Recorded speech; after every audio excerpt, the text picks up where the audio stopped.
মুন্সিগঞ্জের চতুর্থ জানাজা শেষে সাবেক রাষ্ট্রপতি বিকল্পধারার প্রতিষ্ঠাতা ডক্টর এ.কে.এম. বদরুজ্জামান চৌধুরীর দাফন সম্পন্ন হয়েছে।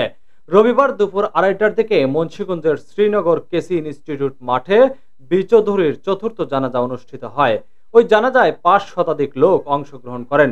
জানাজা শেষে 3:45টার দিকে তাকে তার গ্রামের বাড়ি মজিদপুর দয়হাটায় পারিবারিক কবরস্থানে দাফন করা হয়েছে।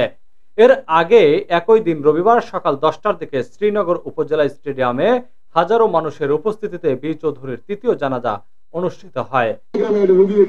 তার নামাজের জানাজায় বিকল্প ধারা বাংলাদেশ যুগ্ম মহাসচিব মাহিবি চৌধুরী, মুন্সিগঞ্জ জেলা জামায়াতে ইসলামীর সাধারণ সম্পাদক ফখরুদ্দিন আল রাজি, সিরাজদিখান উপজেলা বিএনপির সভাপতি শেখ মোহাম্মদ আবদুল্লাহ, শ্রীনগর উপজেলা বিএনপির সাবেক সভাপতি মমিন আলী, শ্রীনগর থানার ওসি ইয়াসিন সহ উপজেলা প্রশাসনের কর্মকর্তা, বিভিন্ন রাজনৈতিক দলের স্থানীয় নেতৃবৃন্দ এবং স্থানীয় গণ্যমান্য ব্যক্তিবর্গ অংশগ্রহণ করেন।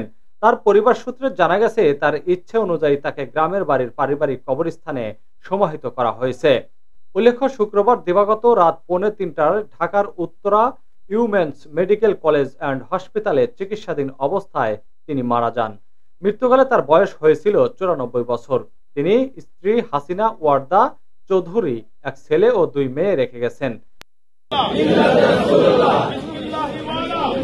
কে.এম. সবুজ, ভোরের খবর, নিউজ ডেস্ক।